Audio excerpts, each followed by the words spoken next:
How Many Days to America by Eve Bunting, illustrated by Beth Peck.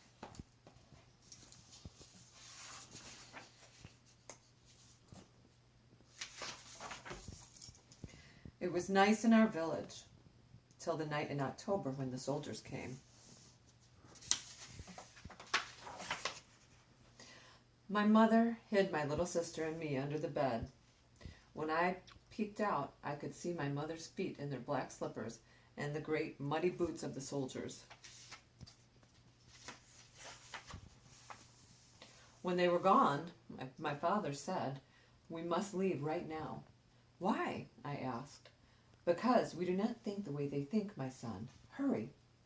He would not let us take anything but a change of clothes. My mother cried, "Leave all my things? My chair where I sat to nurse our children? The bed cover that my mother made? Every stitch by hand?" "Nothing," my father said. "Just money to buy our way to America." The word America was not new to me. I had heard it whispered between my parents in the restless hours of the night. America. We were going there? Others too moved slowly along the secret streets. Boats bobbed in the dark water off the quay, and men talked behind their hands while gold passed from one pocket to another. "I must have your wedding ring," my father told my mother, "and your garnets." My mother took the ring from her finger and the garnet necklace from its little bag, buried deep in her bundle. She did not speak. My father said we would leave while it was still dark. "How many days to America?" my little sister asked. "Not many," my father said. "Don't be afraid." The fishing boat was small, and there were many people. More kept coming, and more. We chugged heavily from the harbor to the open ocean. "Can we see America yet, Papa?" All the time, my little sister asks questions. "Not yet," my father said. We were an hour from the shore when the motors stopped. The men crowded the engines. "A part is broken that cannot be fixed," my father told my mother, and her face twisted the way it did when she closed the door of our home for the last time. The women made a sail by knotting clothes together, and when they pulled it high, I saw my father's Sunday shirt blowing in the wind. But the sail carried us back toward our own shore, and the men shot at us from the cliffs. At last we got the boat turned in the right direction. "How many days to America now?" my little sister asked. "More, my small one," my father said, and he held us close. I saw him look at my mother across our heads. Day followed night and night day. Our food and water ran out, and many people were sick. At sunset, my father and mother and sister and I huddled in the bow. Then my father sang, as he sang at home, "Sleep and dream, tomorrow comes and we shall all be free."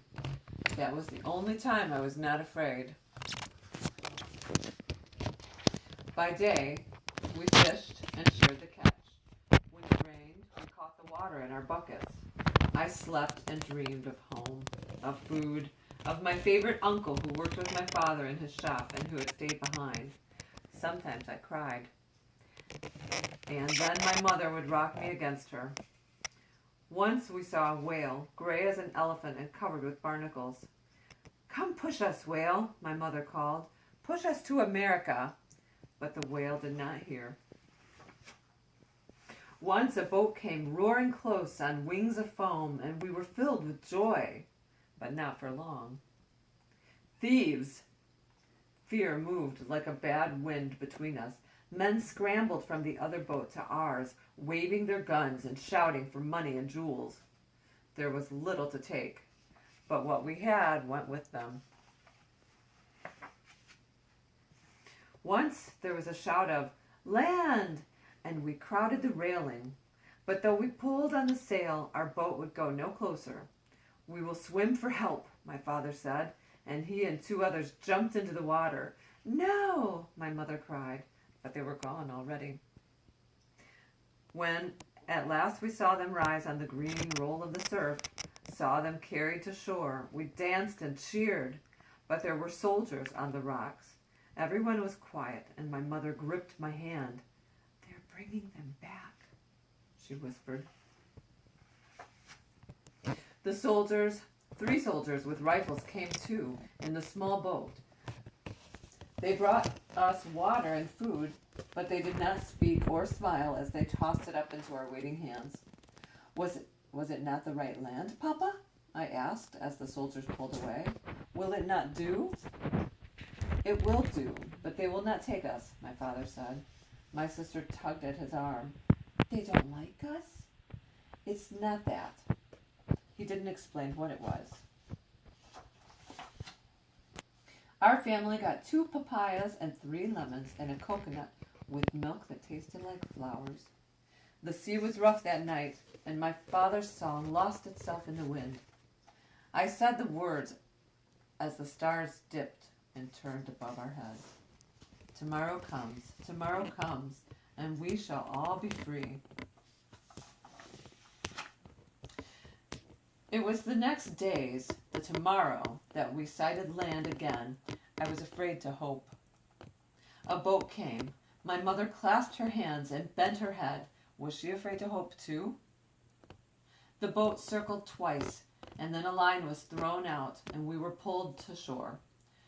There was such silence among us then, such an anxious, watchful silence. People waited on the dock. "Welcome," they called. "Welcome to America." That was when our silence turned to cheers. "But how did they know we would come today?" my father asked. "Perhaps people come every day," my mother said. "Perhaps they understand how it is for us."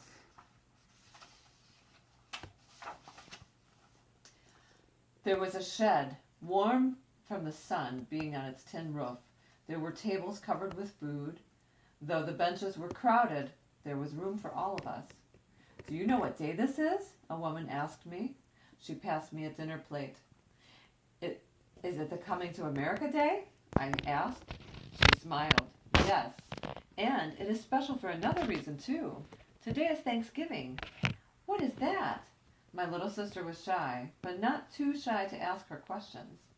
"Long ago, unhappy people came here to start new lives," the woman said. "They celebrated by giving thanks." My father nodded. "That is the only true way to celebrate."